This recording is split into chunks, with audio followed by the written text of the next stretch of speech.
Good morning, my thrifty artsy friends. My name is Ken Johnson, your thrifty apprentice, and welcome to our regularly scheduled Monday morning live.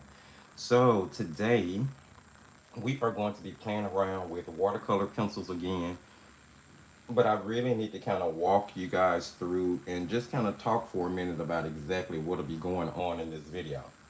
So, over the last couple of lives, like the last two or three lives, we all inside and outside the chat, we're kind of discussing sketchbooks and junk journals. And I've heard a lot of people telling me, hey, um, I've kind of had people telling me, like, hey, um, let's get to the junk journal, the sketchbook videos. So that's kind of what we're going to work on a little bit today. We're actually going to be doing art creation, but we're making these creations for a junk journal sketchbook video that I will have coming out a little later on that'll be pre-recorded. So last night in Patreon, I used that. I did a surprise live over in Patreon last night at 8 p.m. There will still be the regular live tonight at 8 p.m., but I did a surprise over there so that I last night so I can get started on the things that we would be working on today. So this is what I did last night. So if you guys remember, this is the clipboard that we talked about just a little while ago. It came with the new Melian Pretty Excellent set, which reminds me, Melian just released a new watercolor tube set that I was eyeing on Amazon yesterday. Now I think I'm gonna go ahead and order it because the only paint line that we've had from that company has been the Pretty Excellent set, and it has been really popular and has done really well. Well, over the last 2 days, I was kind of searching around Amazon and I found that they have a new, like 24 color tube set out that is completely different from the Pretty Excellent. So I am super curious as to how those are going to be. Hi, Shannon. So remember, I told you guys I just bought the clipboard, and the clipboard is what I'm using in order to store the things that I'm working on for this junk journal. So last night we took some 9 by 12 pieces of water soluble paper. This is 117-pound cold press paper, which I'm actually going to be using for the signatures of the junk journal. We're going to be kind of doing a watercolor junk journal, but again, in another video. Today we're just creating. So grab your papers, grab whatever you want to. We are just going to do some really crazy type of art techniques that really are for practice and kind of swatching, but they're going to turn into these pages and these pieces that we can use in our art journal sketchbook. So let me just show you real quick what we did last night. Here we did some filling in, and I used Durant Inktense products with these because I wanted to make sure I was using something that once it dried, it would be permanent and I would be able to create on top of it without reactivating the layer that was used to kind of color the paper. So here I just took a tape roll, made some circles, let them intersect with each other, and we just went through swatching, adding really juicy washes of color. And the whole point is to not really be concerned with how it turns out because you're going to be creating on top of it and layering anyway. So I do need to finish this one up, and I have to do the back. Here is another one that we created, and I'm going to show you guys how I did this today because I think this is so cool. The technique behind this is cool, and I didn't even intend to, but it sort of looks like balloons in the background there, which is really cool. And I still have to do the back of that one because, of course, we're going to be folding these pages in half to create the signature for our journals. Now, here is one that was done with squares and circles, and then once it was wet, I just kind of picked it up and moved it all around. Just let it run wherever it wants to. And yet again, here I still need to finish adding a light wash into the background because I want to cover up all of the white. And then, of course, we have to do the back here. And this is my favorite one from last night. So this one was just like me dropping water onto a really wet piece of paper, a really wet surface, and then just letting color drip down. And then I turned it around the other way and did the exact same thing. So I really like the way that this one turned out, and I still have to do the back of that as well. And then I'm gonna have to do one additional page like this, just so that the signature will have 5 pages in it, which will equal 20 pages once folded. All right, so what else did we work on? We worked on some focal images last night as well. So focal images, I cut down some paper, which I'll show you in just a moment, and just started to work on some things that could be used as like toppers for greeting cards or whatever type of cards you want to use, or toppers for your sketchbooks or your junk journals. Now, here's one that we finished last night. It's just a little twig with some really colorful leaves on it, but I did use that Artwell copper metallic gouache, and it turned out so pretty. I really like this one.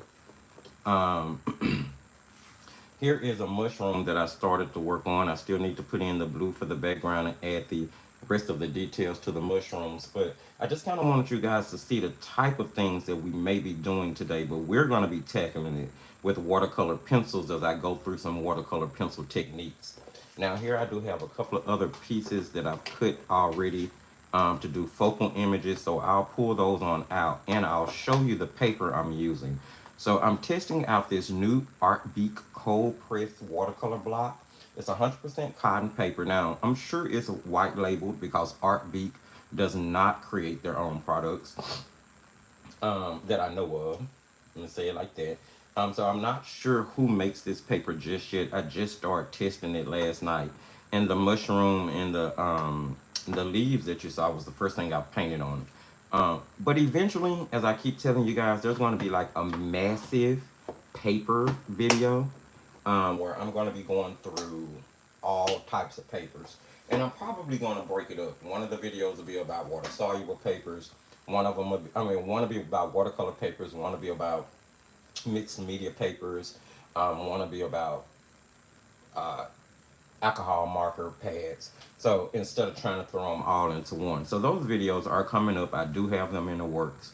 So I'm going to go ahead and check the comment section, and then we are going to jump in and I'm going to show you what we're doing. We're going to be making a mess. It's going to be a lot of water involved, so it'll be fun.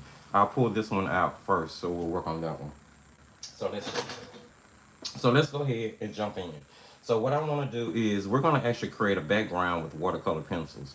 Now, I'm going to use ink tints in this case because this is ink tints pan paints that I use to create most of these. And again, I do want something that's going to kind of be permanent. And don't worry, we are going to actually create something. We're not just going to do backgrounds.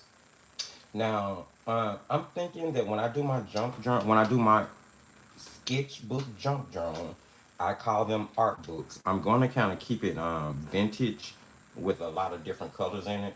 So I'm actually going to do the background of this one brown. But the concept behind this is just to make a bunch of circles, fill it in with super wet washes, let that wash dry, let those washes dry, and then you would go in and do the background. Now, I would normally do it in paints, but since we're working with watercolor pencils today, this is what I'm going to be working with. Now, as I color in the background, there's a couple of things that I'm going to do. I'm keeping my strokes close together.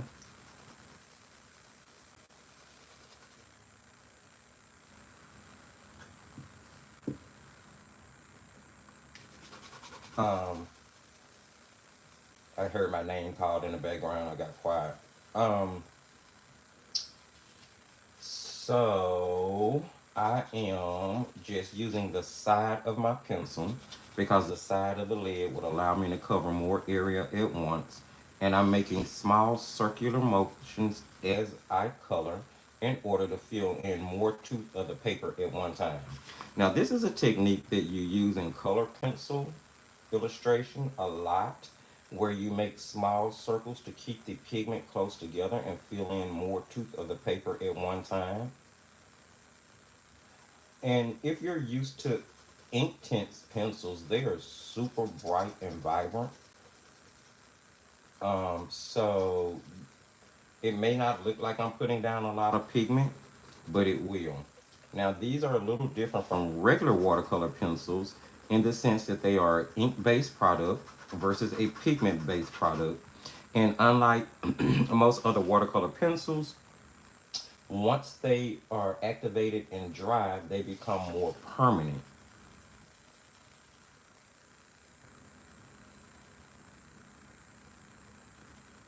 Okay, I'm just trying to get up in all of my little cracks and crevices here. And I'm gonna try to move pretty quickly so we can move on to doing a focal image. That way, you guys will have a creation to follow along with. And I'm not sure how long I'll be on. I'm just really trying to get all of this done. I would like to get this video where we're creating our art book, our watercolor junk journal, out for Wednesday, this upcoming Wednesday. But it's really going to depend on whether or not I get through with all of the backgrounds and the focal images. Really, I just need to get through with the pages, these type of pages for the signature, because I could do the illustration for the cover on the spot. But we're going to work on some. I'm going to put together quite a few of them over the next couple of weeks. That way I can list them on the Defiant Art website.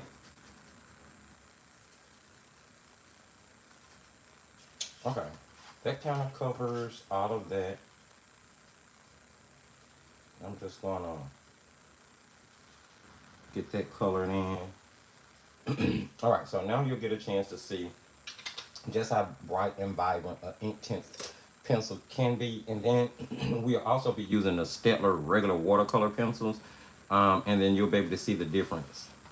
So I'm just gonna, let me move all of this out the way because I don't want it wet. And this may be very wet. And I'm not gonna put anything down. I'm just gonna use my cutting mat since it's, plastic. And I'm just gonna start.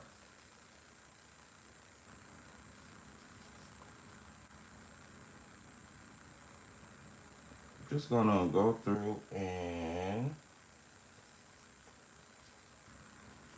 look how well those pigments dissolve. I love how ink tints dissolves. Now, when it comes to watercolor pencils, you do actually want to try to limit the amount of water you're using. You wouldn't want to get the washes as wet unless you're doing like a palette technique. But in this case, I don't really care if some of the pigment lifts. I just more so want to make sure that it's pretty smooth around all my circles. Keep in mind, all of this will be created on top of. That's the whole point of this.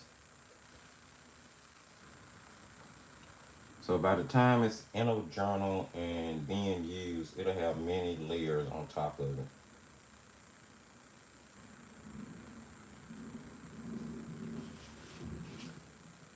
Okay.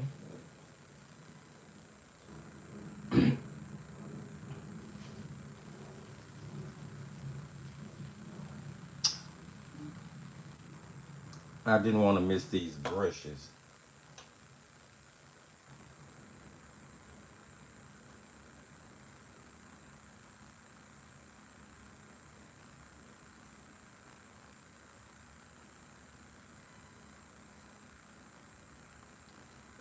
It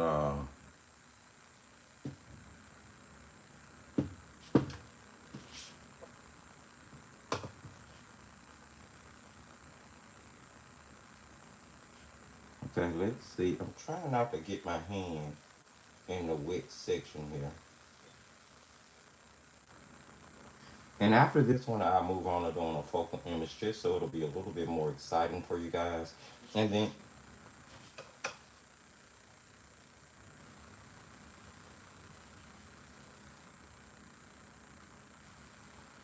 okay. And I'm trying to be careful. I don't want to get it in my circles, but if I do, it's not a big deal.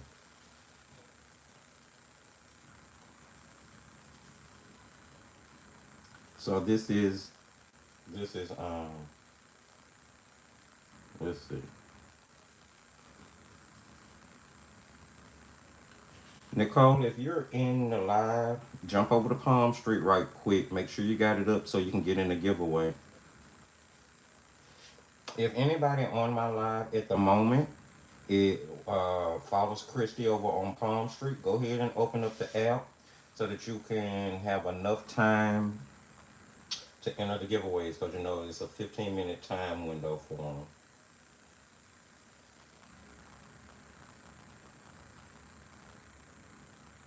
Okay, so that's that filled in. Now I'm gonna get it time to dry. Oh, see, it's all that water. I didn't mean to do that.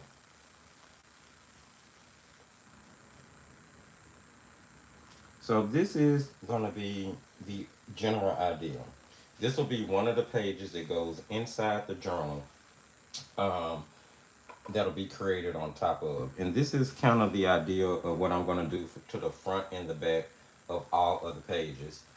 So let me just throw that to the side and we will actually pull up one of the focal image sheets and we will get started on something. Now I have a coleus plant here and it started, now it had a leaf fall off of it last night that I was going to use as the focal image here, but yeah, it died a little bit more over light, so I might have should have put it in some water. But let's see if we can just get a, let's do, I tell you what, I have a couple of books here. You guys know I always keep an educational resource around, and these are some of the current books that I'm kind of making my way through. um, so we will be looking through these maybe for some inspiration on what to draw. I will show you guys this right quick. So here's a piece I'm working on. I'm still sketching it out. I think it's going to be like a full-blown illustration, but I've just kind of been working on things in the background, trying to get some exciting content planned for 2024, really. I mean, 2025. Ooh, not 2024. I'm ready for this year to be over with. Let's see. Let's do this poppy. Here's a poppy. Let's just illustrate the poppy, and we'll use it as one of our focal images. Now, this book actually kind of gives you step-by-step instructions on how to run through whatever is showing you. I'll go into that a little bit more in detail one day when we're actually using this book to quote-unquote do projects from. Right now, I'm just kind of referencing some of the images in it for our focal images today. I need to grab a pencil here. Okay.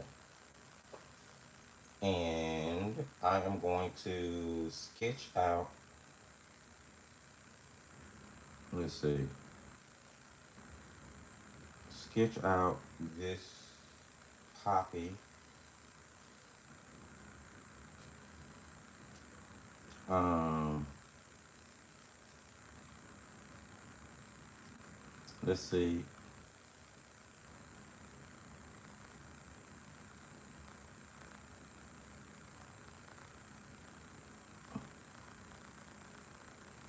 I'm just kind of sketching out.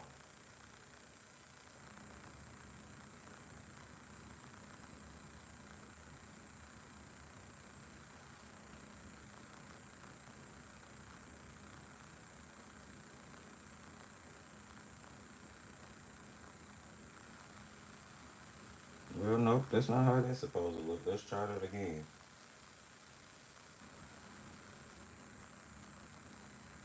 That's better. Now, I don't know where my eraser is. That's okay. I use this eraser. This is a black wing pencil. I was telling Nicole last night I've heard so much about them, but um,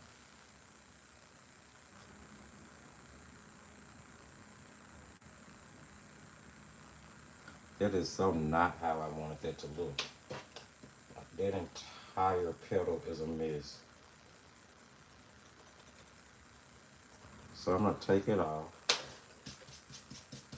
and try to redraw that and make it look like something.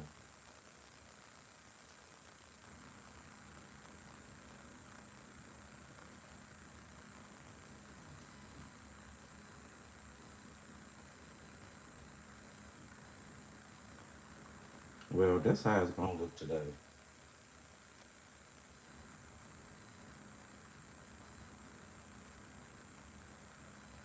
Like so.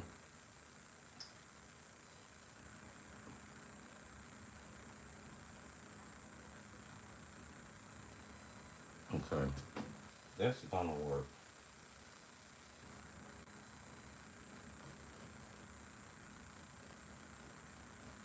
And these would be really cute, like I said, on the front of journals. Let's put a little.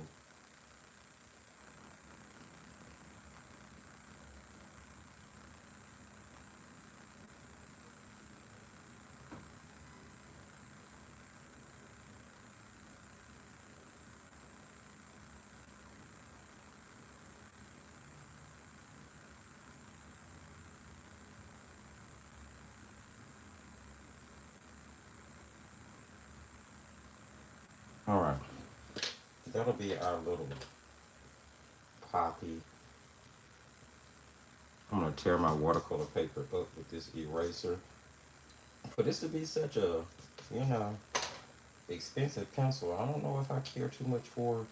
Should I outline it? I think I should line it in, but we'll do that afterwards. Let's grab our watercolor pencils, and we're going to be working with the Stettler Carrot Aquarelle pencils. If you guys remember, we opened these doing a live some time ago. I can't remember exactly when it was, a couple lives back. I think we created like a purple background silhouette painting with them or something. But we're actually gonna, I'm gonna see if I can follow what I have here. So let's go for a lighter blue. Now, I do suggest that you swatch out your watercolor pencils. Watercolor pencils, unlike color pencils, can be really deceiving. Um, they can, the barrel swatch can be off. So what I'm doing is directional coloring. I did not erase out my pencil line. Now, if you're not a graphite person, go ahead and kind of lighten those up. Or you can actually use your watercolor pencil to draw with versus using a graphite. I personally want the graphite look in all of these for the purpose of the journal. So it just happens to be an aesthetic I'm going for. And I will actually go a little bit heavier around the outline. Now, you don't have to do this. Like I said, you could have just drawn it with the actual watercolor pencil. But I'm doing this simply because I like all the graphitiness of it.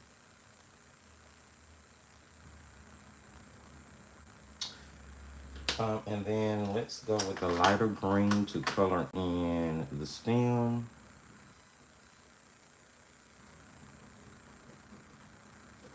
And our bud.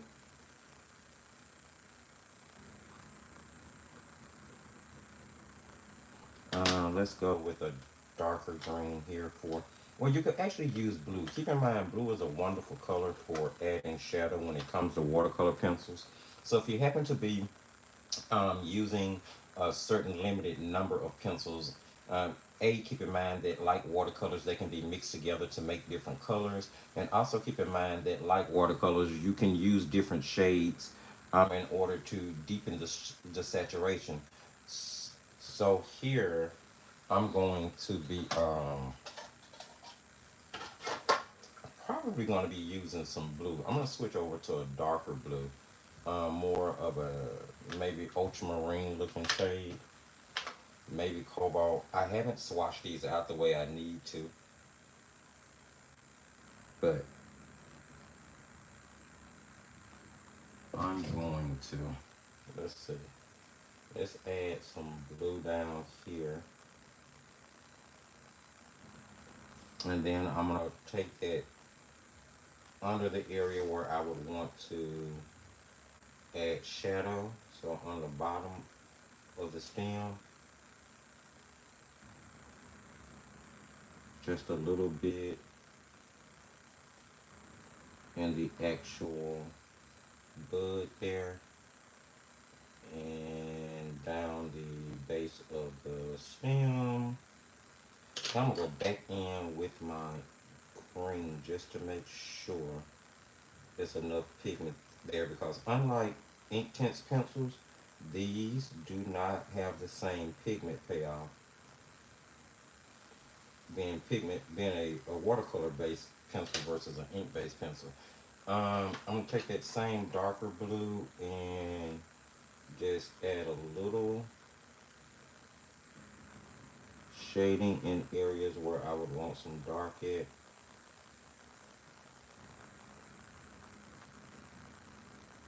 And then I am going to be adding detail to this, of course. Continuing to keep my directional coloring. And I definitely need this darker because that's the inside of that petal. And we're gonna need a little dark here to show that that petal is overturning.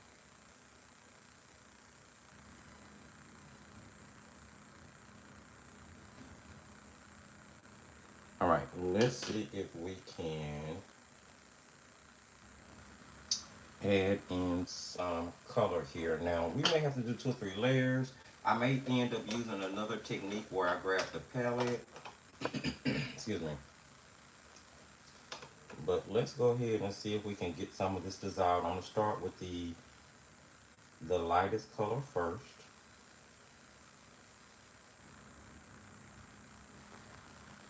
And I love this water.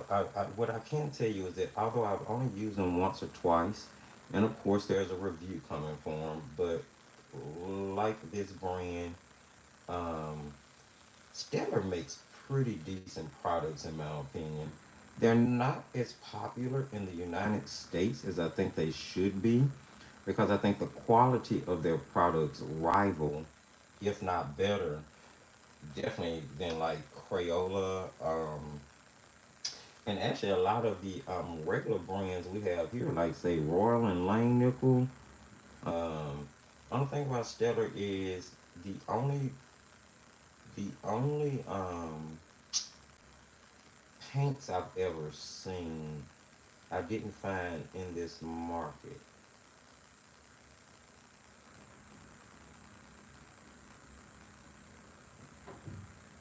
All right. Good. Now I actually want to. I'm gonna pull color.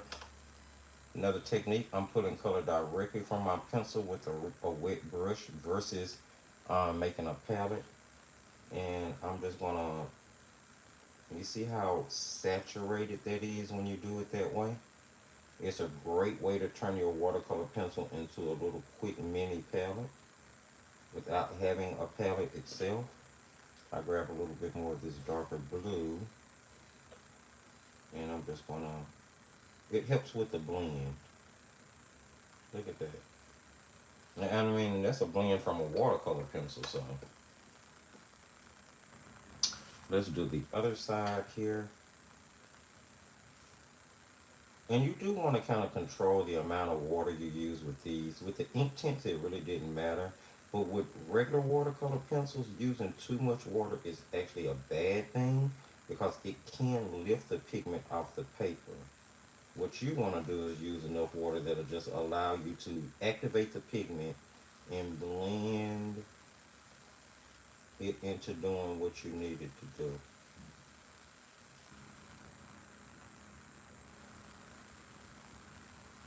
Alright.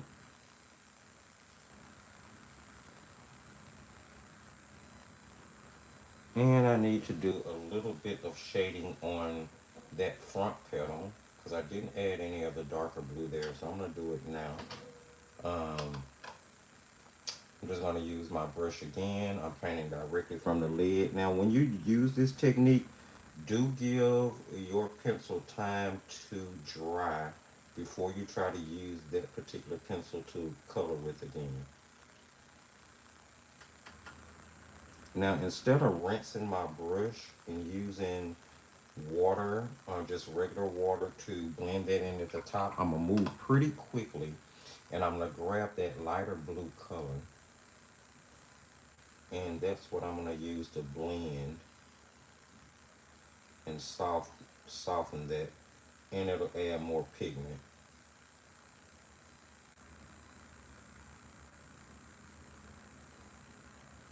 All right.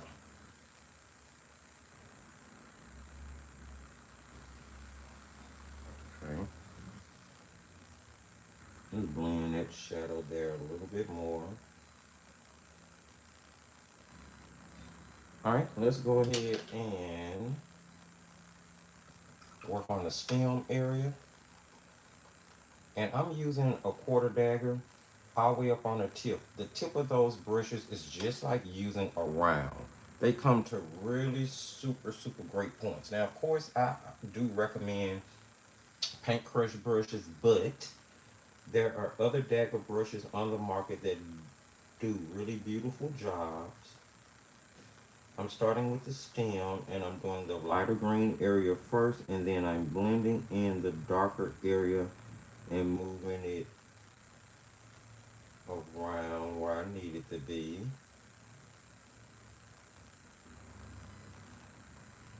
And this is another thing I like about watercolor pencils. They're so instant. They're so instant. Now, all I'm going to need to do is go back in when everything is said and done and add little color here and there, add some detail, but it's really quick with getting down the first layer, to build on and to work on.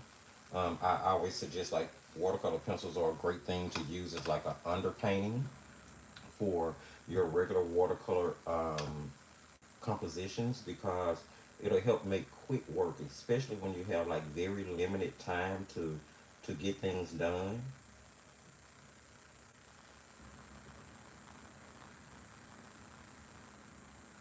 I love watercolor pencils. I know a lot of artists shy away from them, and look how the blue mix into that green to darken it and make it look so natural. And that's what I mean. That's another thing that I love about them, is that they actually literally work on the properties of watercolors, except you're using a stick. Now, stick form watercolors is something that's actually becoming pretty popular. Okay, I feel like I need to get it a second to dry, and then we can. It's so cute. It's kind of cute. We need to get it a second to dry, and then we can go in and add some detail to it. And of course, I'm not trying to make it look exactly like what's in the book. I mean, because there's a picture of that, right? Uh,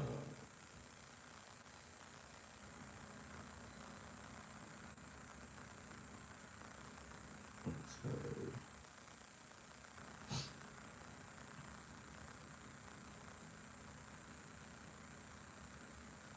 and I'm actually moving pigment around.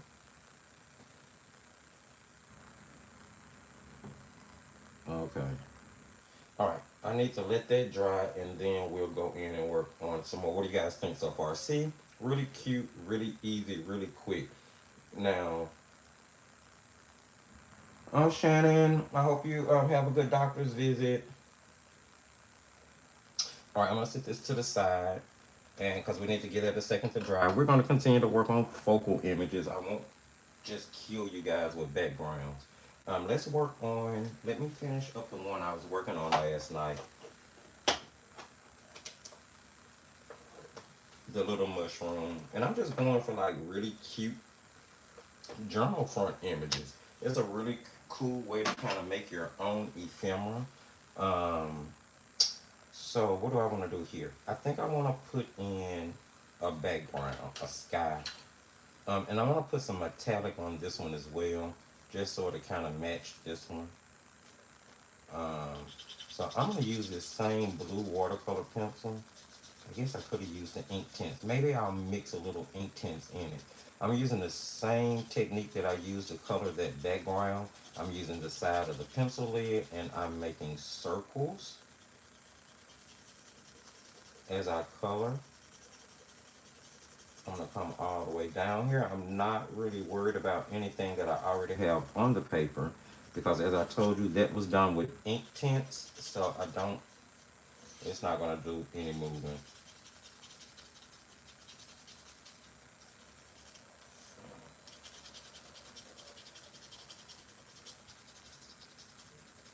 And we're just going to do here.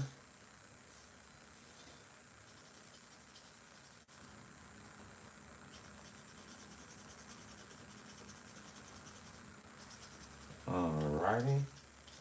And I am gonna put a little ink tints in that. Now the only blue ink tints I have is, well, this sea blue is sort of light. I'm gonna have to have a really light touch with it. I'm still doing circular motions, but I'm being very light with this.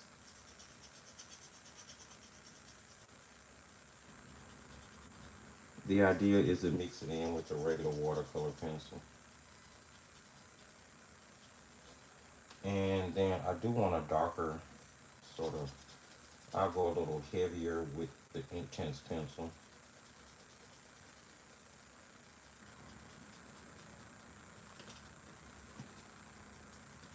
Kind of frame it a little bit. Try to frame it just a little bit. Alright. Alright, I'm gonna grab my number 12 round Creative Rebel brush.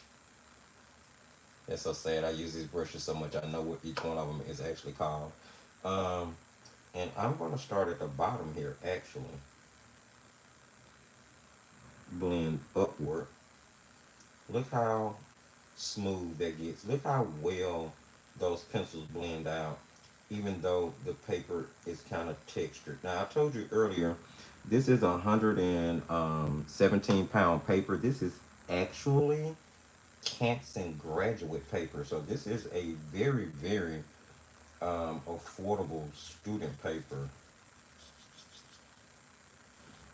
And just like with water, I'm just blending from left to right.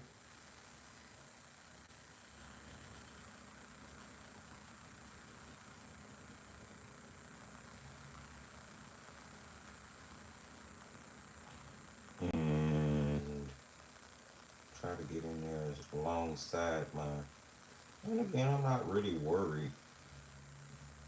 And here's the thing about doing your own ephemera, Ruby. You can do whatever you want. You don't have to take your time looking for like, oh, oh, I need this for this theme or this theme. You have a theme journal you want to work on. You have a sketchbook that you want to work on and put a theme to it. Then by all means, create your own ephemera so that it will work and do exactly what you want it to do every single time.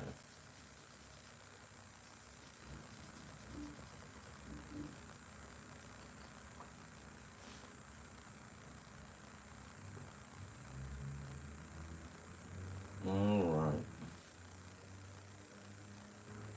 And you can always do what, like I showed you earlier, pick up color from your brush. Let's blend it a little bit more. So I'm gonna pick it up from the pencil and I'm gonna actually blend directly into the paper. I just wanna get a better transition there.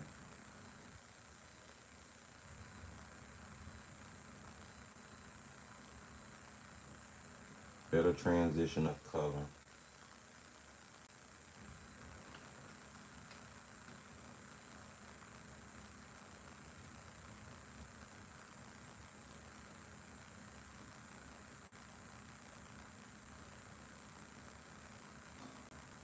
Okay, and I'm gonna do it on the other side as well. This brush holds quite a bit of water, so it helps me blend.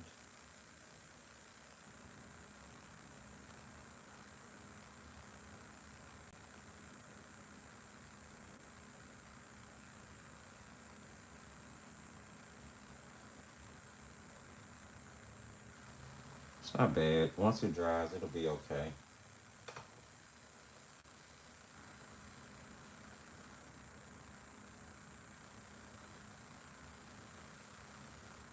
Now I'm gonna let the background here dry, and then we'll work a little bit more on the mushroom.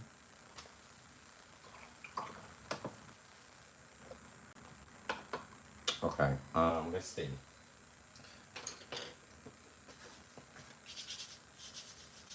Um, it's a little dry. It's dry enough. Let's see. I wanted to use. Hmm. I think I want to use a darker blue. I'm gonna go in with a darker blue and get in this shadow here. Now, here's the thing about watercolor pencils. You can use them like color pencil. You can use them like color pencils, right? Where you don't dissolve out the pigment. You just color in with it like I'm doing here. Hey, View.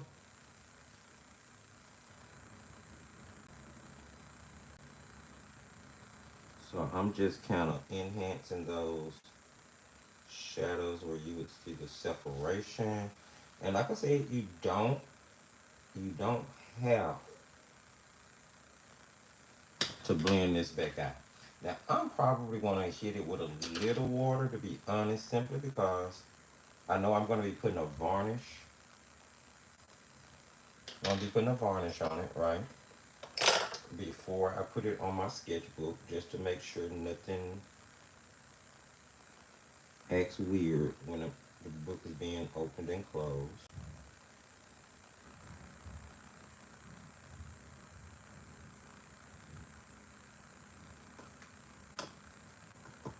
So we've actually did quite a few techniques here. We've done direct to paper, where we've been coloring directly on the paper with the watercolor pencils. And it's funny how, you're really getting in practice sometimes and not even realizing it.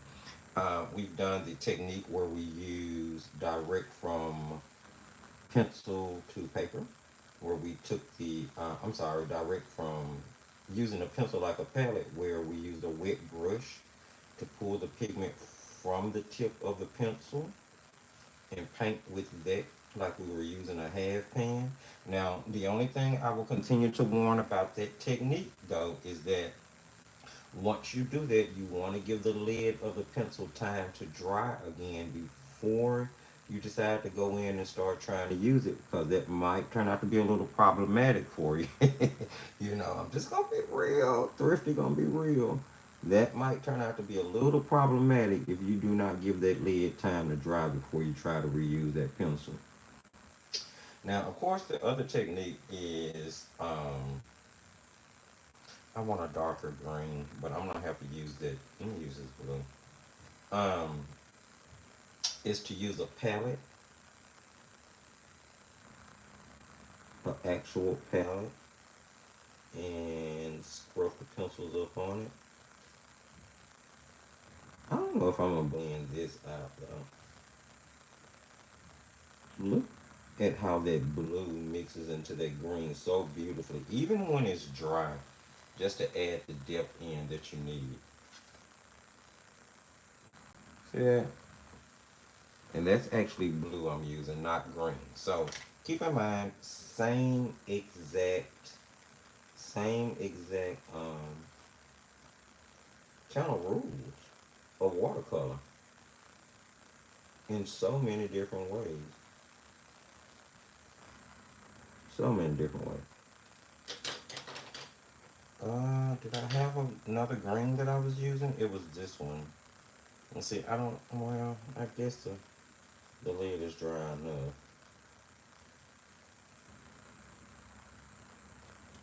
Okay. I am gonna blend it a little bit more.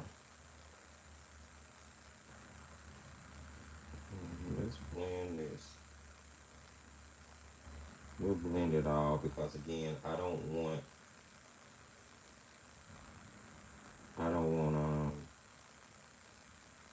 the varnish to activate anything when I spray it. And I'm just using the tip of that dagger brush to do all of this small paintings. You could be using a small flat, you could be using a small angle brush, you could be using a small round. All of that will work.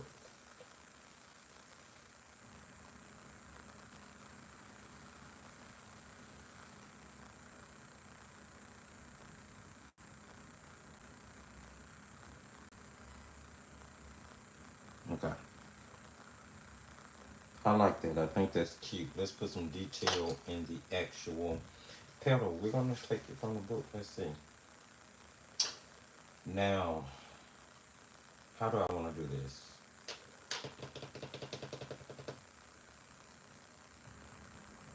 I actually want to use, is this the one I'm using? I've been using all three of the blue in all honesty. I think I'll use the one in the middle. Let's see.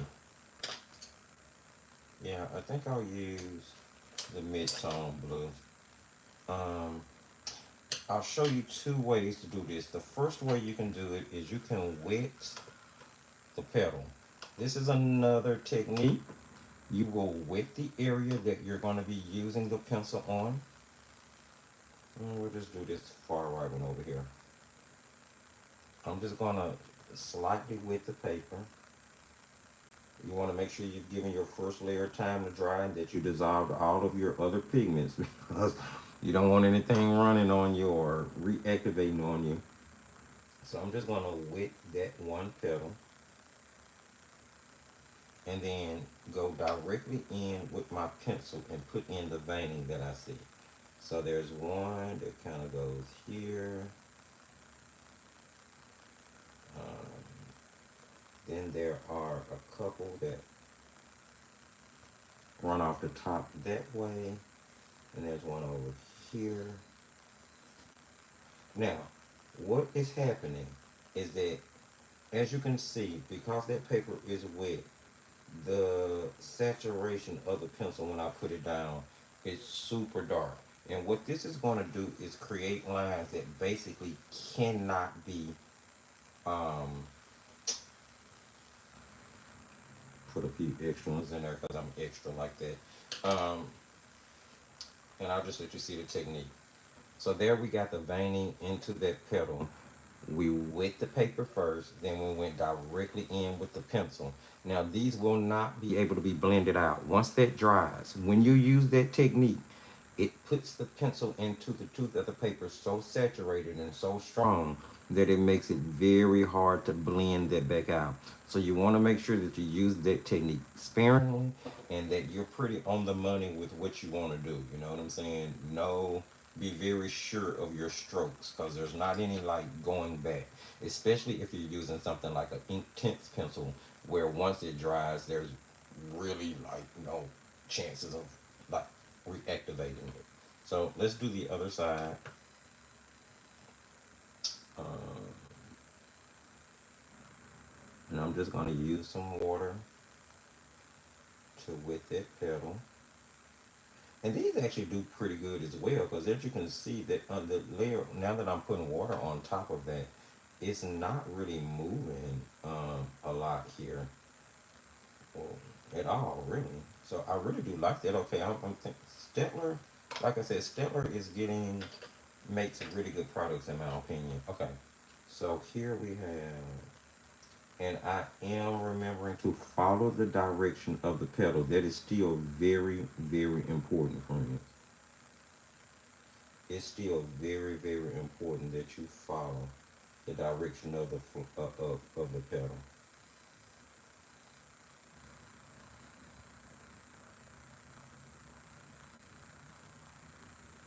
Um, and then it's a little darker here with that blue versus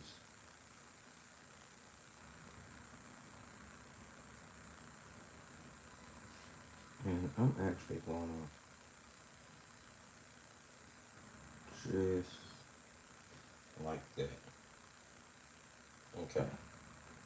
All right, and then let's do the one on the front. And I don't think I'm going to put any, I don't know. We'll see how we end up accenting. We'll see whether we'll use metallic or whether we'll use now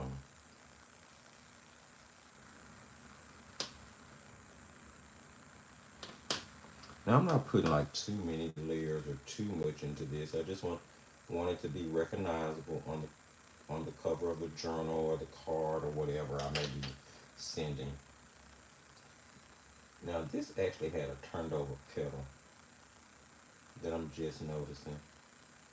Let's see if I can get it in here and not cause too much ruckus because that paper is wet. Okay.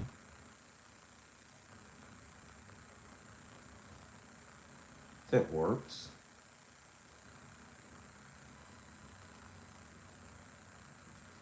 Okay. Um,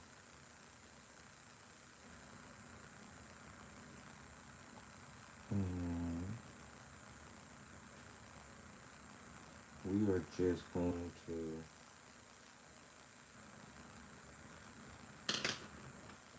drying up a little bit on me there. Let me see what do I do. Here we go. Just want to re-wet this other side real quick. And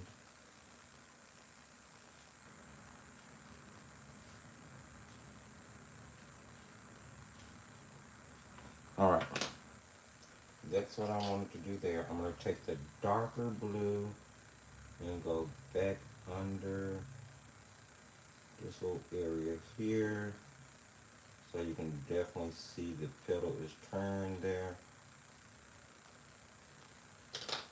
And I will blend that out with a wet brush.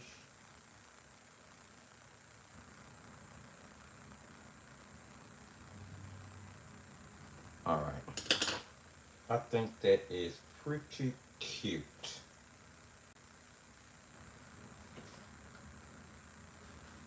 And let's put in, let's see, we're gonna put in some little veining on my buddy here. Don't really have a darker green. Let's see. And like watercolors, you can mix and match brands, do what you need to do. I'm just gonna stick with the blue.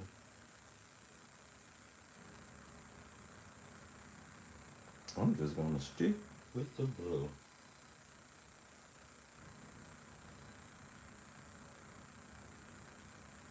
Right. The only thing we got left is to put the some little spikies. I'm trying to see. I think I want to put a background. I mean, we have to put a background. What color should we do the background? I'm going to check the comments section and let you guys tell me what color I should be working on the background with. In the meantime, I'm going to grab some bleed proof and we will, let me see. I need a small brush. I need something really thin. This will work. What is this? This is a Hemi gouache detailing brush, actually, but we're gonna make it work. So I'm using bleed proof. You could be using a white gel pen. You could be using another type of white gouache. You could be using a white ink tints. You could actually use a white opaque color pencil, like a Prismacolor or something, as long as it's really opaque. So all I'm gonna do here is I'm gonna put these little ribs.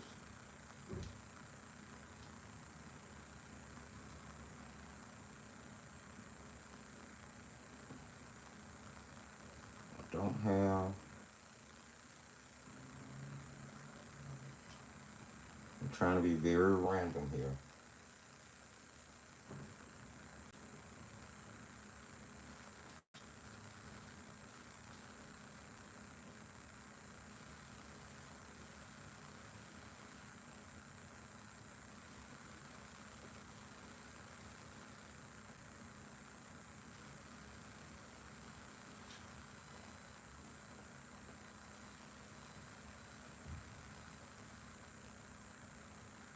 So, um, I'm actually going to put a little black pen in this one.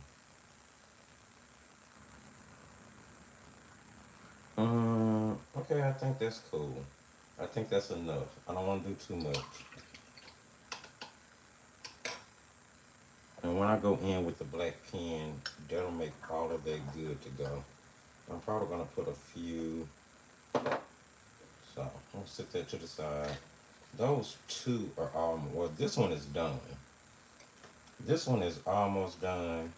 And this one, I'm waiting to see what color we should do the background in. Let's see what yellow choices we have here. See, we have a sun yellow, so that's going to be more golden.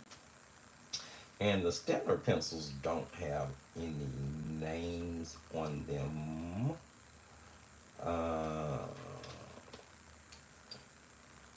Butter yellow. Let's go. I like this one. This one seems more buttery. That one definitely seems too light. That's more of definitely a lemon yellow. I want to put the background in first before I put the detailing on the stem. I'm not going to make this too saturated.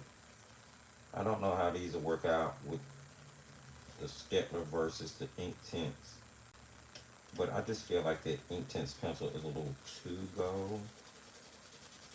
I mean, my butter where I'm from is not, it's got a buttery yellow tint, not a. So we're just gonna go with a yellow here and see what happens.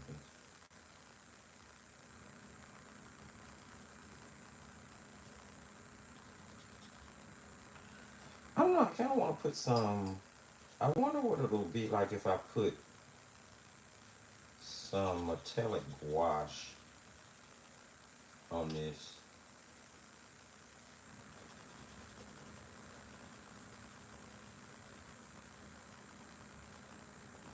I think watercolor pencils are a really easy and quick way to do a background too.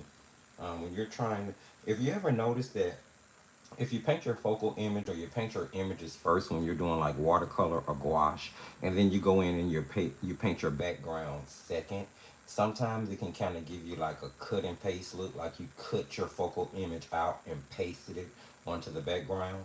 Um, which I feel like you can help eliminate that if you're using watercolor pencils, but that's just me. It doesn't have as much of a copy and paste look.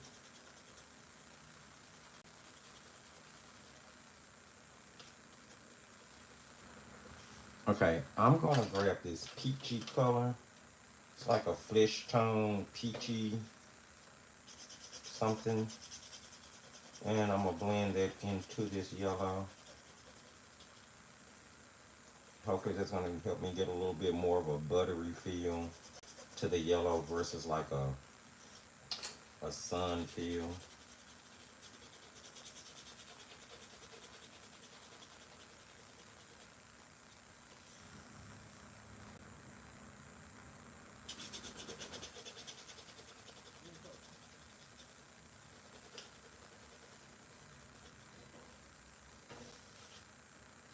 Okay.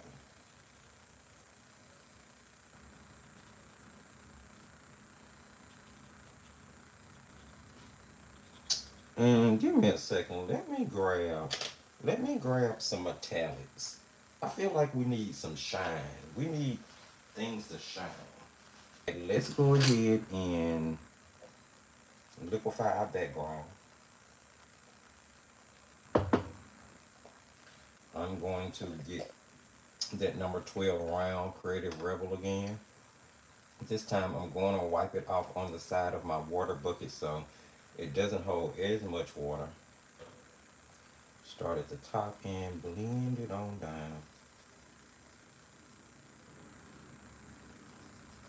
That's a beaut. Those watercolor pencils are amazing, dude.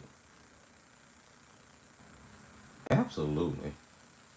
I'm just gonna go ahead and say it. I know this is not a review for these pencils, but boy, let me tell you, Lindsay was right about this.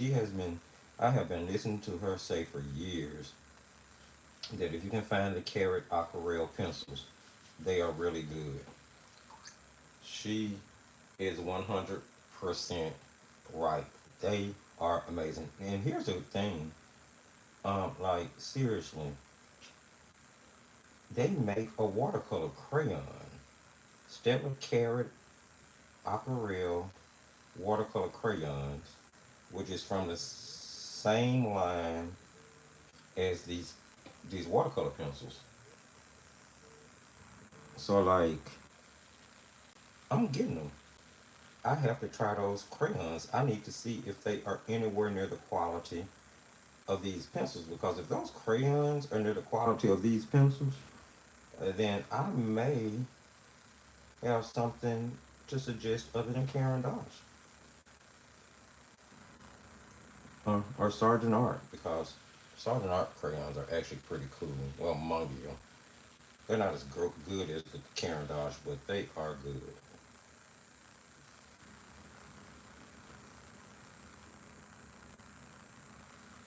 That watercolor crayon set from Timu isn't bad, especially if it's like a starter set. If you're doing it, you're starting watercolor crayon, you're probably just going to use it for stuff like this, crafting or what have you. I'm probably just going to do that watercolor crayon review live so that we can do some other things.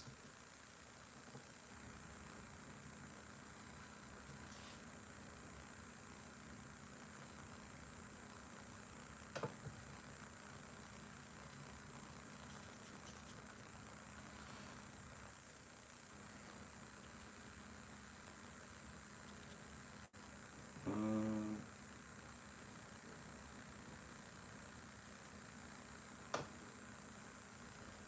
I don't feel like I have as much pigment on this side, maybe.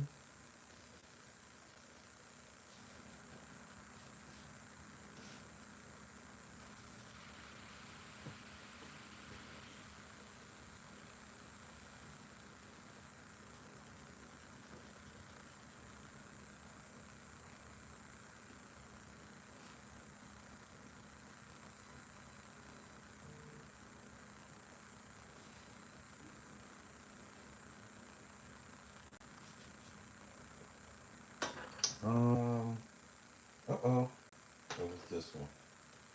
Where's that hair come from? That's not mine. I don't know where that hair came from. Well, it's in my studio. You would think it would be mine.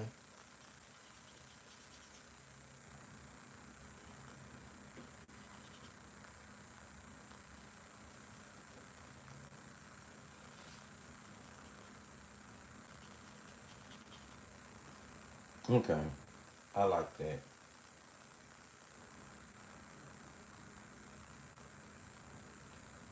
Like that, like that. All right. That needs a second to dry.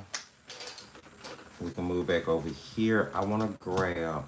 Let's see. I actually need a black fine liner that is permanent and not going to move. So let me grab my fine liner bag. And as I'm doing this, I'll check comments.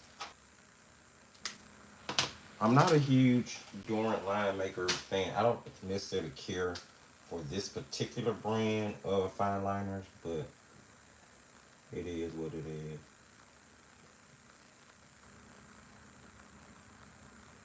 It just never seems to want to work for me. I'm doing quick stuff here. We're just gonna put shadow right up under your little white. What do you call these? The little white spots that's on the mushroom. I have some plant people in here. What do you call the little white spots?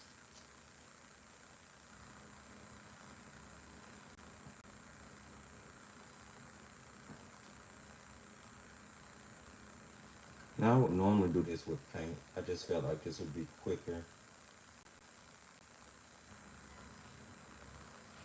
But it definitely adding the shadow under it helps give the white spot a 3D feel and kind of raises it off the surface of the mushroom.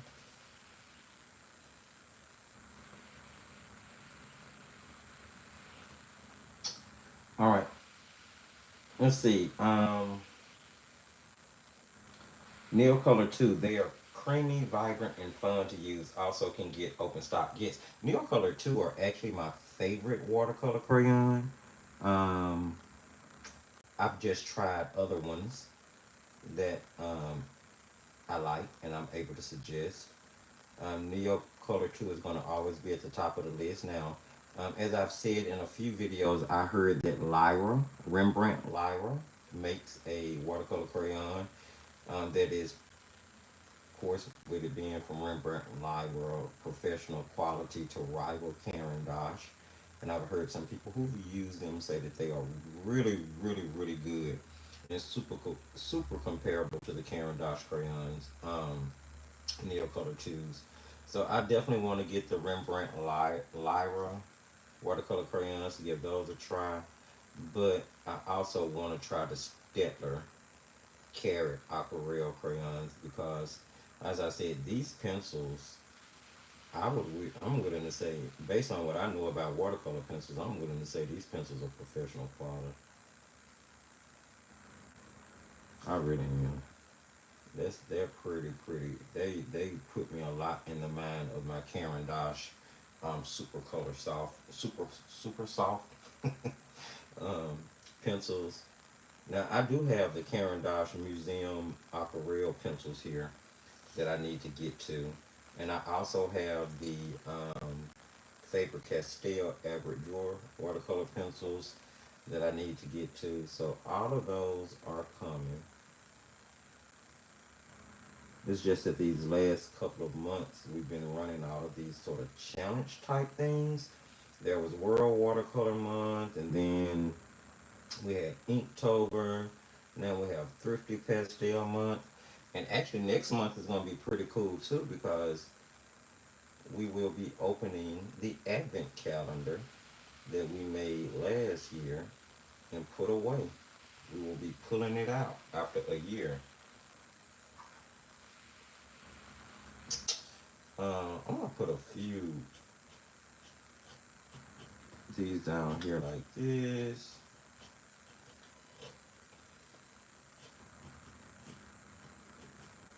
Just adding in some grasses.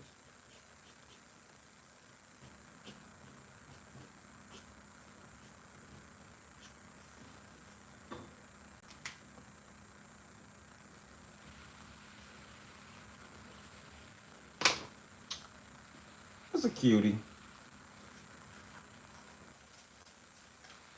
Should have put a little bird on top of it. I'm gonna leave it alone.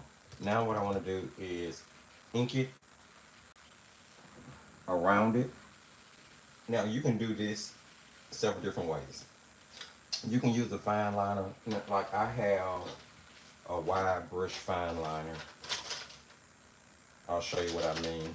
There's a couple of different ways to do this, and those people who are used to or junk journaling or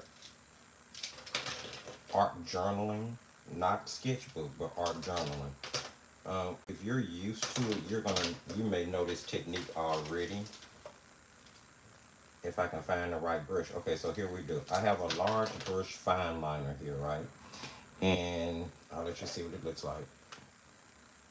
And it's permanent ink because I don't want anything that's going to run. And you can outline the end of your ephemera. This is going to help get rid of that white edge, get rid of that white cut look. And see, I just went into my sky a little bit there, but I'm not going to worry about it because it'll just add to the junk journalness of it once we get to putting the junk journal together.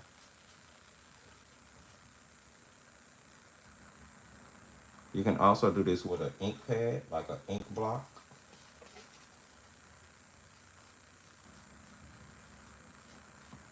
But as you see, it basically gets rid of the white edge of the paper so it doesn't look cut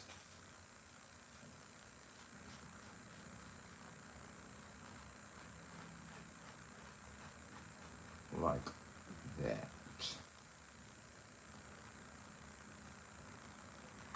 Okay, not bad.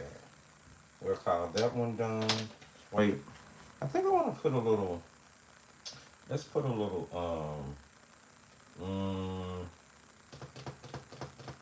which one? Do we want to do gold? Do we want to put a little, ooh, look how pretty and beautiful that is. Do we want to do gold? Let's put a little gold on it. Put a little gold on it.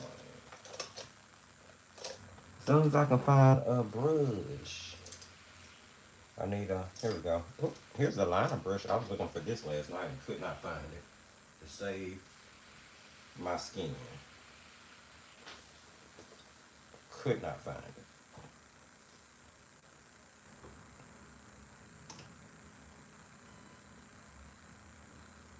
And let's see where we want to go with this. What we want to do.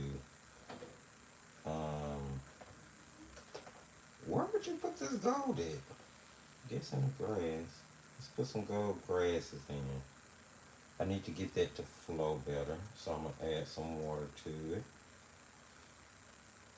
I told Artwell that I am in love with them, and I did share some more there. Oh, that's cute. Just putting some gold accents in the grass.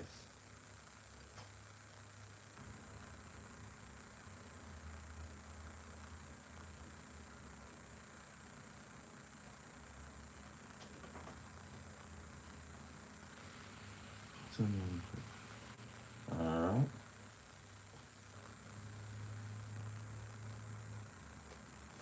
And I'm just throwing gold grasses. Why not, right?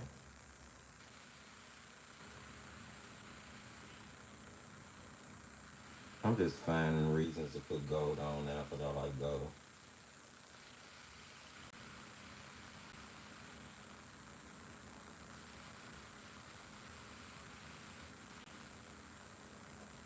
I'm just doing those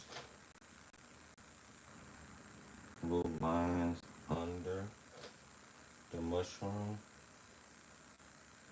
I might do a study on mushrooms. Like do an entire series of mushroom paintings. Okay, I'll call that quits. That's fine. That's number two. Let's finish up this one. I need to put the little thingies on.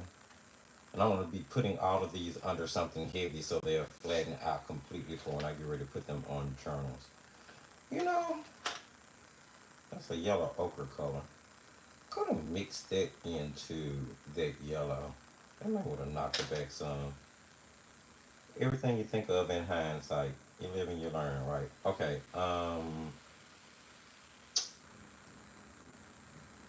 I'm going to use the metallic white for the.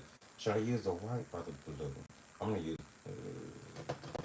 Let's see how this metallic cerulean blue look. Ooh, it's so pretty. Oh God, these metallic colors are so gorgeous.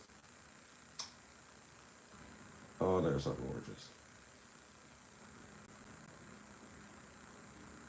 Seriously, they're just so cute.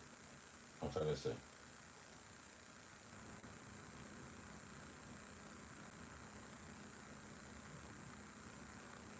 Oh, that's pretty.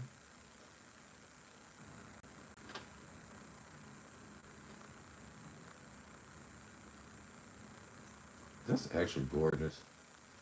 And I'm just kind of putting it directly, like almost to the side of the darker stroke that I have down. So it's almost like creating a shadow on the metallic. That is gorgeous. I will let you guys see a close-up of this in just a second, because I know that with the live, the videos can be far away sometimes.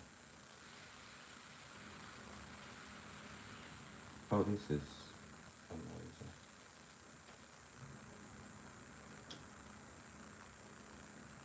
Okay, Artwell has really won me over with this metallic wash. I was already a fan of their gouache, but and I mean it does have a bit of a thinner consistency than normal jelly gouache. I'll be honest, but it dries super opaque and it has a beautiful effect.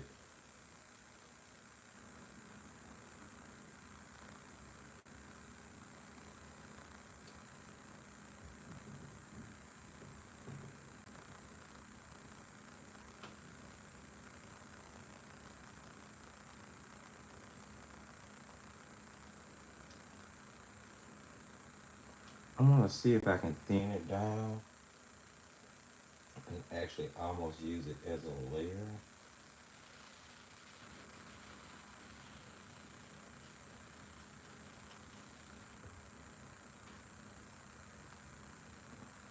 Okay.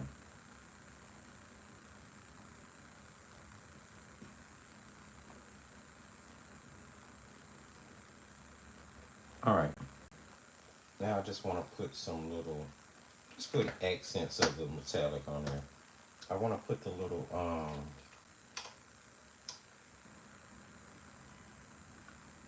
see if I'm probably gonna, I think I'm gonna use this gouache actually sitting here, since it's sitting here.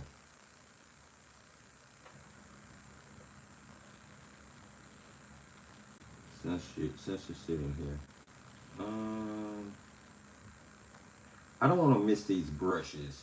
I am kind of checking back and forth between what we're doing in the phone, because I'm in the market for this brand new set of travel brushes that Christy is releasing, and I think the first release of them is on Palm Street today.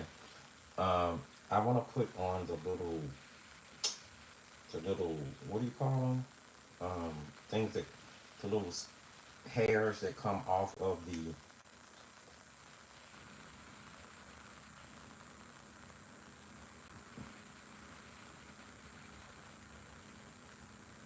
and I just want to put those kind of coming in all directions off.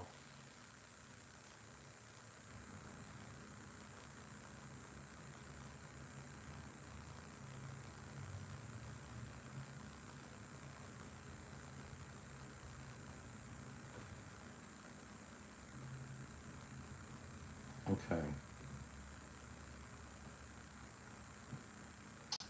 Um, and then there's little hairs all around this, like so.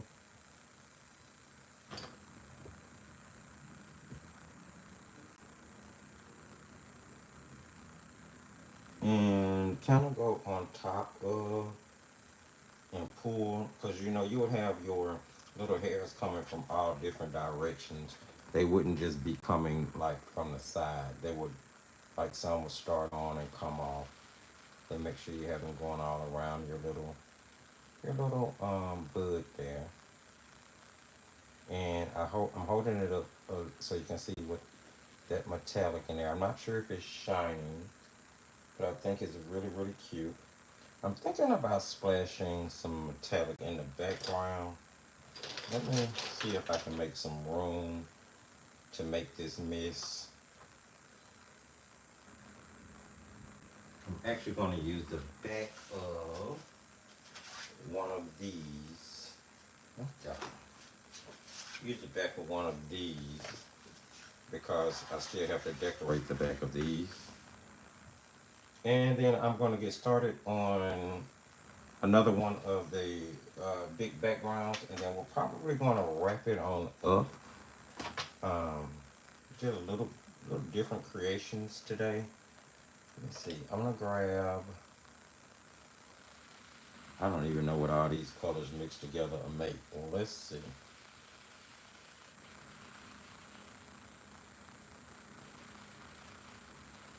I don't know. It seems to be like a purpley something, but it's got a bunch of mica in it. That's what I want. I'm going to see if I can grab my blue off here. Push that on in as well. Even if it's dark. I don't know. It looks like some white gouache mixed into it. What we got here? Okay,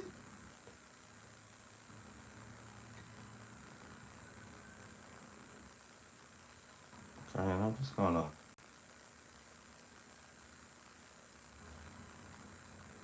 click it on. Well, it didn't quite go the way I wanted. There we go.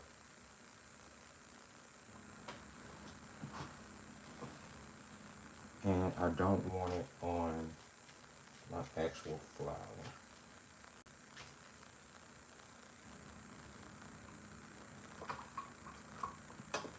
And once that dry, it should have a little bit more shine to it. I'm gonna grab my, I have so much sitting out right now. This is, and that's the only thing, when it comes to this, you have to be ready to have a mess to clean up afterwards. That's okay, right? It's the fun of it all. See what I just did? Look at that. Be careful.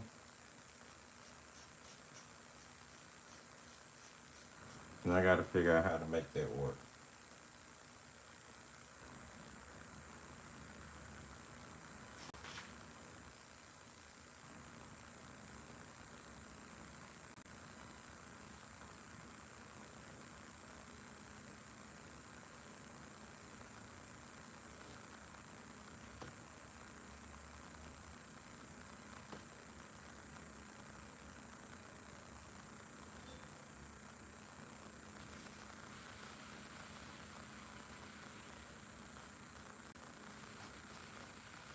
Sometimes you have to just think on your feet and go with what you got.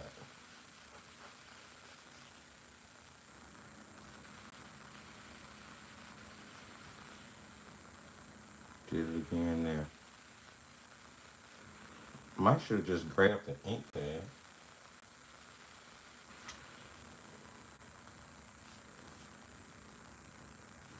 There we go.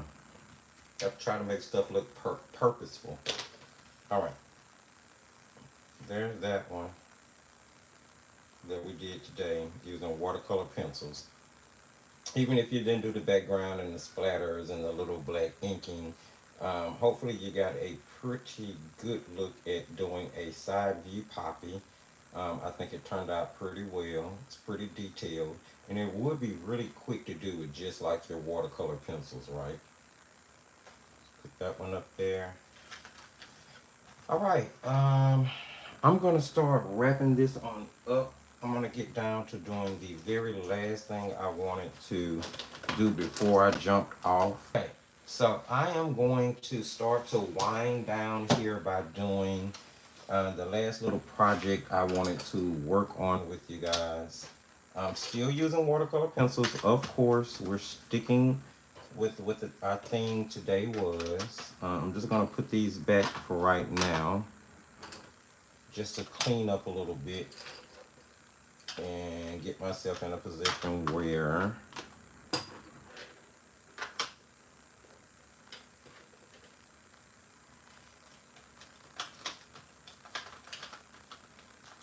okay. All right. So let's see. Which one of these do we want to? Well, I still need to do the background to this one, so I'm gonna do the background to this one. I'll show you this one now that it's dry. Now that it's dry, this is how that one turned out. Which I think it turned out pretty cute. It's going to be really cool once it's folded in half to make journal pages. And I'm still not done because I'm thinking about putting some designs inside the circles. But maybe I'll actually save that for actual journal work and just leave the background. And then I still need to decorate the back of this page. Or do whatever I'm going to do to the back of that page. As far as this one is concerned, I'm just going to really quickly throw in a background here again. I'm trying to keep my backgrounds neutral because I do want the junk journal, the sketchbook junk journal, art journal, junk journal, whatever you want to call it. Like I said, I call it art book. I do want it to have sort of a vintage feel to it when everything is said and done.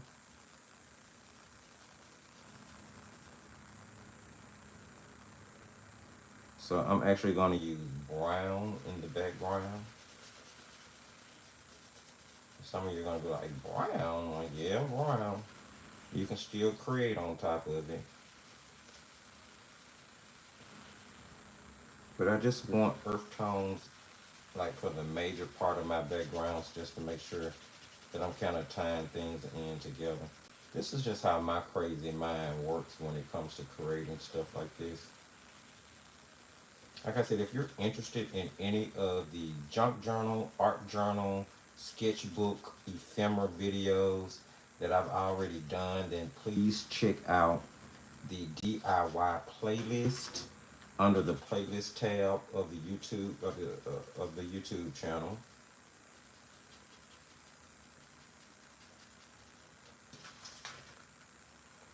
This again is an Inktense watercolor pencil, which is why you see me, or should I say an Inktense water soluble pencil, which is why you don't see me putting down a lot of pigment. I don't really need to. They're really super bright and vibrant.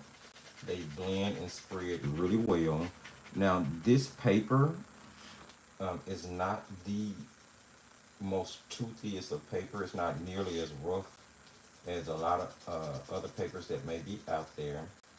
So it is a little bit better, or I have noticed that it's a little bit better with mixed media techniques like this.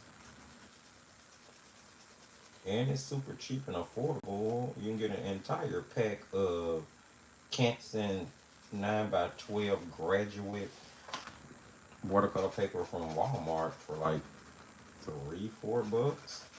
Now, like I said, it's not a masterpiece paper, but it is good for like stuff like this, practicing. The paper is thin but robust, which is why I want to use it. It's not like 90 pounds, so it's not super soft and, you know, pliable, but it's not 140 pounds, so it's not so rough or so thick that I can't fold it and get quite a few pages into a signature. But yeah, check out that DIY playlist. You're going to get plenty of journaling, uh, junk journal creation videos, sketchbook, art books, ephemera, anything DIY. You'll get the, what are those? The travel videos where I make the travel palettes and anything DIY is in there.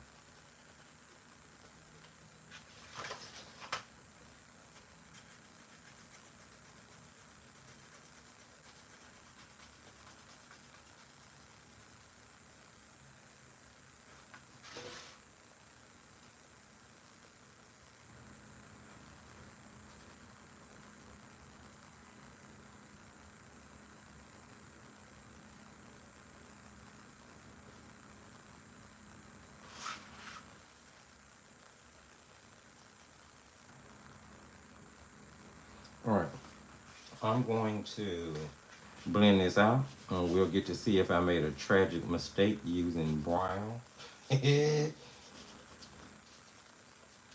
But again, I'll probably use gouache to create on top of this page. So it'll turn out, it'll be fine. I'm going to grab, um, I'm going to try this out with this flat first. Ooh.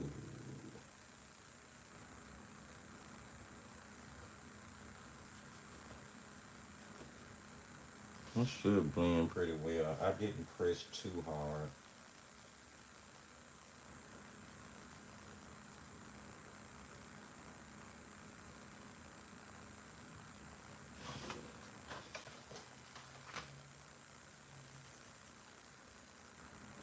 This brown sort of almost have a purpley undertone to it, or red. More so of a red, more of a red undertone, I guess. That's actually probably what I'm seeing.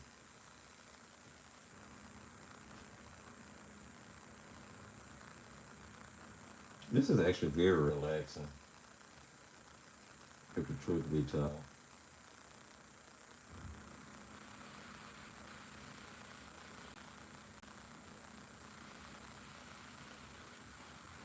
And I may actually go in with a black pen and outline those squares. I think that'll be nice on this.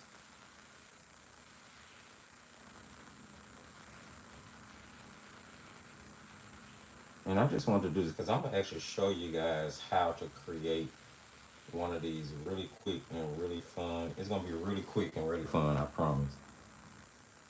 Let me get this to a point where if I can, if I stop, it won't make a harsh line.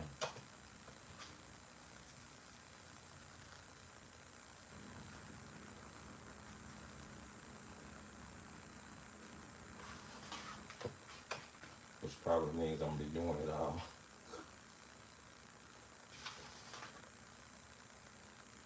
I'm not being extremely careful. Um, Junk journaling and art journaling, in a lot of cases, is all about layering. So think of what I'm doing as like the first layer of each page being pre-done. That's basically what's happening.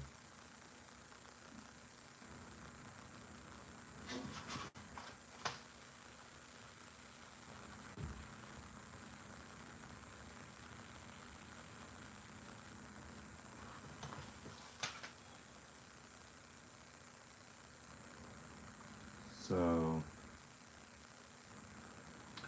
don't allow yourself to get discouraged if you feel like as you're doing this, this isn't cute.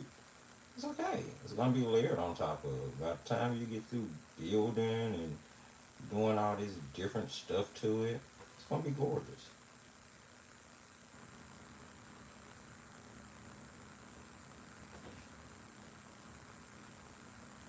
All I wanna do is get the pigment liquefied. I don't really even care if the color is running into something that's already there, because I have this idea where I'm going to outline each of the shapes with I don't know, probably a black fine liner.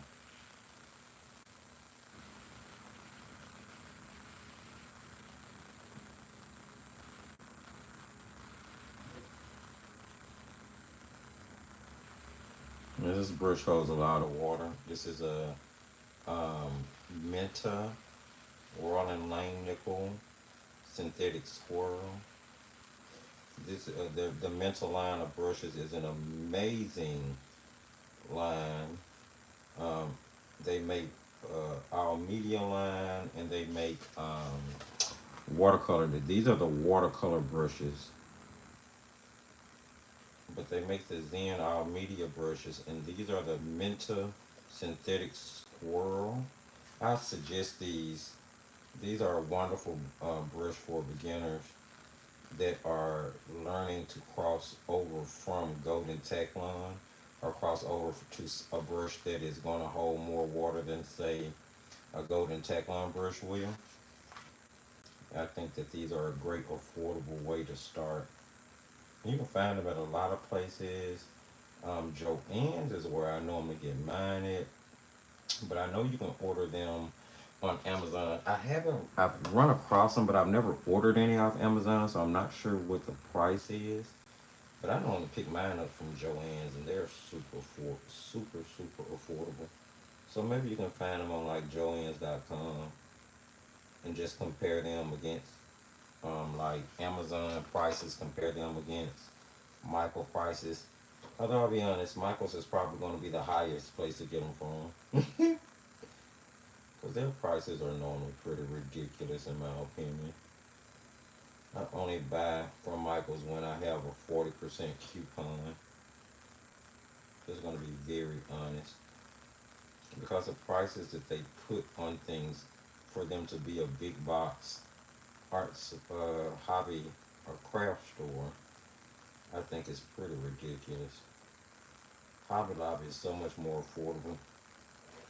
Although I prefer to support small businesses and mom and pops first, and then Amazon, because you can find everything you need. Guys, do be sure to check the video description. Go check out the website. Uh, the website is going to become a hub of different types of information for everything thrifty. Uh, keep up with giveaways and all those good things, what's going on, challenges. Okay, that's that. Now I think it's gonna look a little bit better once it's gonna definitely start to come together once stuff start getting added to it. So I want to show you. So I'm gonna grab another piece of the twist, because I want the journal to have at least 5 pages in it so that it'll make 20 pages folded. And I'm thinking about doing a kettle stitch on it so I don't have to lose any of the paper. Cutting it down to be even for the inside of the journal, but I haven't really decided on that just yet. So let me show you how I did this. I think this is a really cool technique. I think this is a really cool way to swatch paints, other than your standard way. I think it's a really cool way to just kind of experiment with your pigments to see how they are blended to each other. And at the same time, you're really just playing and not taking yourself too seriously. Now, I tell you all the time, I encourage you to play with your products. Don't, everything doesn't always have to be like this super thought out, painted, in-depth type thing. You know, sometimes you can just let go and have fun. I'm trying to see, do I have a watercolor set sitting around here? I'm gonna grab the the ink tints, not ink tints, pan tints. Ooh, I'm dropping stuff everywhere. Okay. Now this is my master set of Dorant. This has their ink tints pan paints. It has their ink tints pan paints, their pastel pan paints, and the graphitint pan paints. And I basically made a massive Dorant line and wash set, which is something I've gotten into lately, condensing same brands down so that I don't have so many different like palettes sitting around everywhere. Okay, so this technique is going to be pretty cool and easy. So here's how you do this. You're going to grab a piece of cut up paper, maybe a piece of cardstock, something just got a little bit thickness to it. I'm just using a scrap piece of watercolor paper here, and you're going to be using it to drag with, right? I'm going to start, and I'm going to show you what I showed last night. I'm going to grab a huge dagger brush here. I'm going to grab this 3/4 dagger. This is It's Just Paper brush by Paint Crush, and I'm going to show the same technique because I want more than one of these pages in here. I like it a lot. And I'll do the back of this a little bit different. So I just do the colors I did last night. I'm gonna start with this yellow here, and I am going to get a super juicy wash. I'm gonna go ahead and get my washes done first before I start putting anything on the paper. Okay, and then I'll do this wash here. We'll redo the sort of purple. Working with it. Is that it? No, that's more blue, but we'll add that in. That's fine. That's it.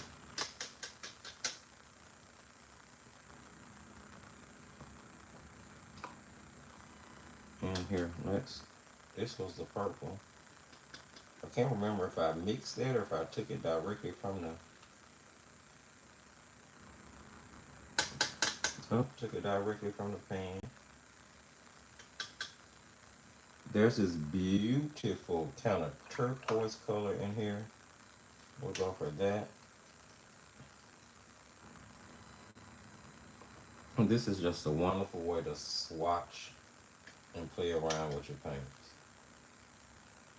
Now, if you want to pre-wet your paper, you can, but you're going to kind of lose the effect that I'm about to show you if you do. But it will be a different variation, right? So I'm going to start off with these 4 colors. And I'm just going to get a really wet circle of color here. It was supposed to be yellow. Must have still had some blue in that brush. Now, if you do this with regular watercolors, it's not going to stain as fast when you put down a pigment. So you may not get the whole balloon effect, so to speak. But it'll still be really cool.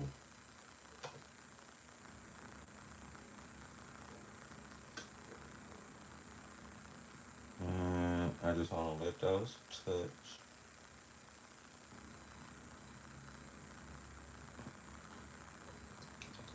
Okay, I'm gonna go in for the purple. And I'm gonna actually keep that purple away from that yellow right now. Just thought about that.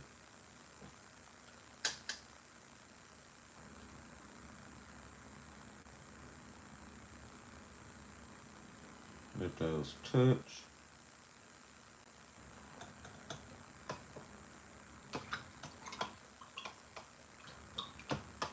Okay. And then I'm gonna go in with, I'm gonna put the teal at the top. Let it touch. Okay. I'm gonna put a little teal at the bottom because I like this color. Turquoise. And let that all touch. Alright, now for the magic. Now you want to grab that piece of paper and you're going to start at the top above your swatches and drag down like that.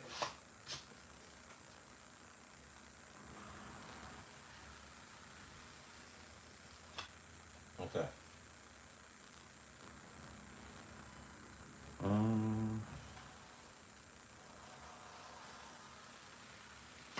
Dragging those colors down through.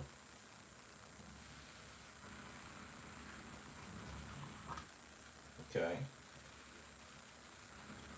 And I'm going to throw it to the side and we're going to keep going across the entire paper.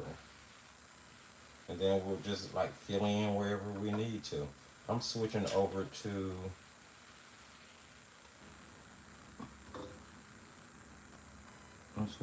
that 12 creative round.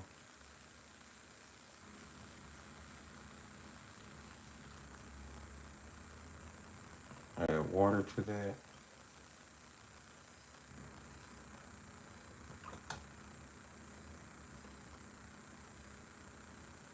I don't know what color green this is, but let's go with this green. Ooh, it's dark. Let them touch. They run into each other fine. If they don't, that's fine too.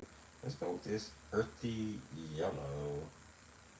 I think it's called earthy yellow, actually. Yeah, it performs like yellow ochre.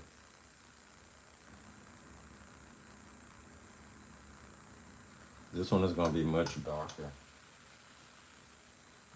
I think, let's go back in with some more of that purple. I think that'll help keep it uniform, tied together.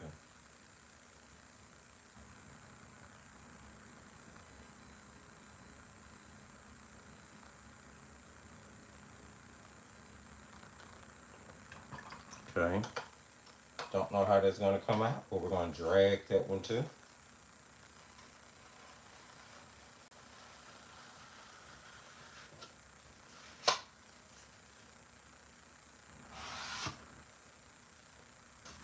Hmm, not bad.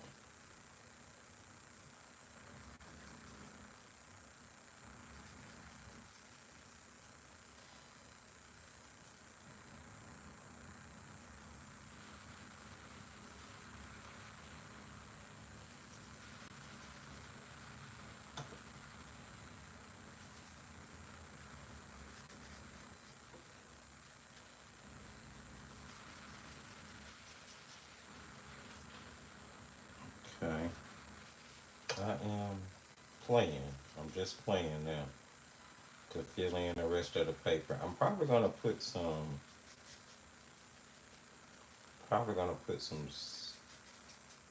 what's the name in the background too.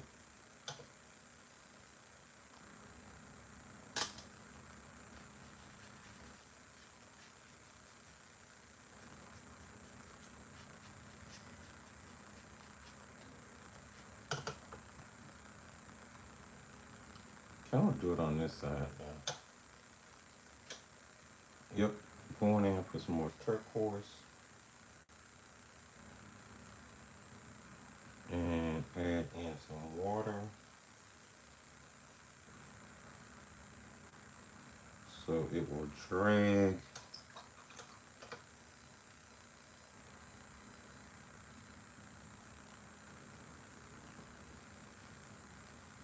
Cream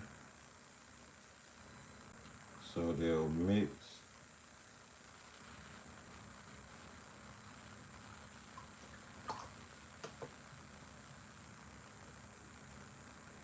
And then I'm gonna try to do a yellow again that's not contaminated. There we go. We'll just let those touch.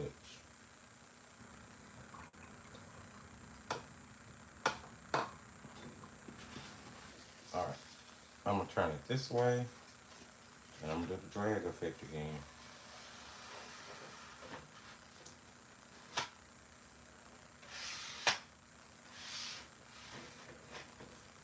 Okay.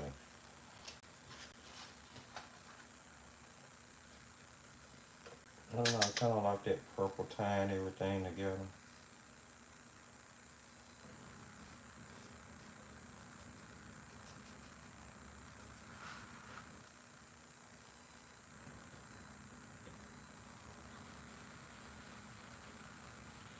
And a blue here. Just to tie that in. And that's literally how you can create a background. It does not have to be, again, keep in mind, these are going to be layered on. So this does not have to be a masterpiece.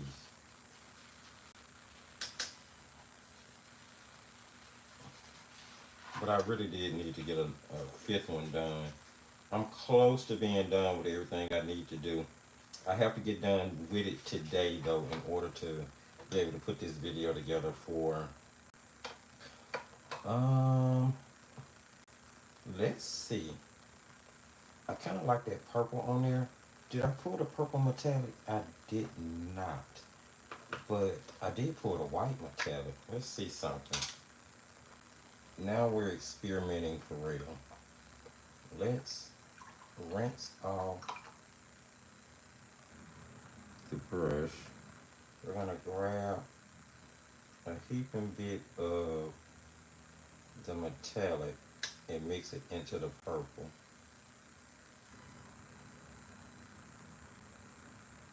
And then add water to it. Oh my God, that's gorgeous.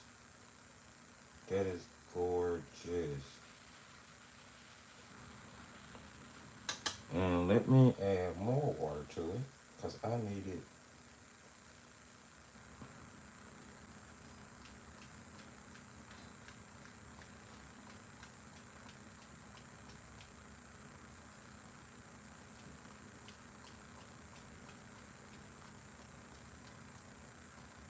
And I'm just splattering it all over my background. You can't see that right now, but once it actually starts to dry, it gets opaque.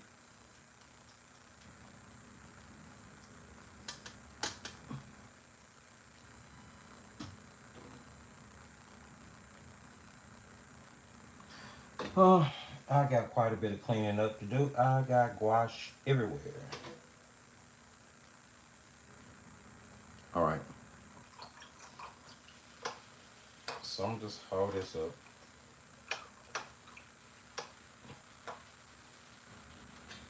Let me move this so that we can take a look at everything that went on today, because I am going to be calling it a wrap at this point. So let's take a look at everything that we have illustrated today, or we've worked on as far as our backgrounds and different things are concerned. I've got stuff everywhere that I need to clean up now. Okay. I just need to get everything that I need to wipe off in a stack that's got gouache all over it. Including my desk. All right. So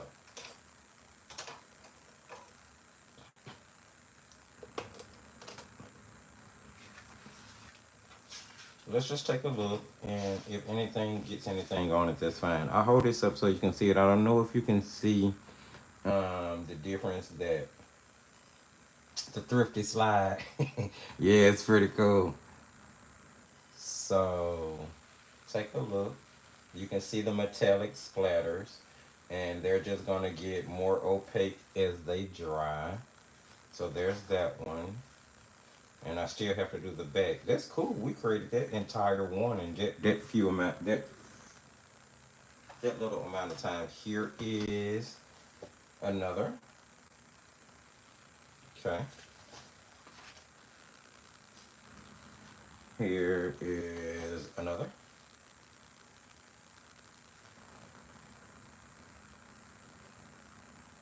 Okay. And there's this one,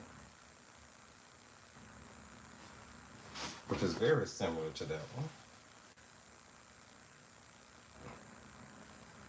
And then there's this one, which I think is still my favorite. So I'm definitely going to be doing this technique on the back of some of these pages. Okay. And then for focal images, there's that one. And the poppy we did today.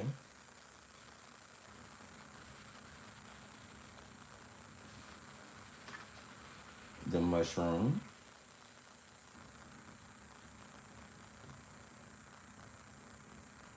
And I'm laying these all like this so you can see how this is all going to kind of work together. You can see the thought process that I had going on in my head, why I'm creating the multicolored backgrounds. I'm trying to keep everything to a sort of earthy, outdoor, planty type feel. So hopefully this art book is going to turn out well. The only thing I need to do now is give this one time to dry. And then I still have to go through and do the back of every single one of these, which I'll try to get that completed tonight before I go to bed. If not, then yeah. So there you have it, friends. So go out, have fun. I'll see you back here Wednesday for our pre-recorded release. So until then, my friends, remember as I always tell you, just keep creating.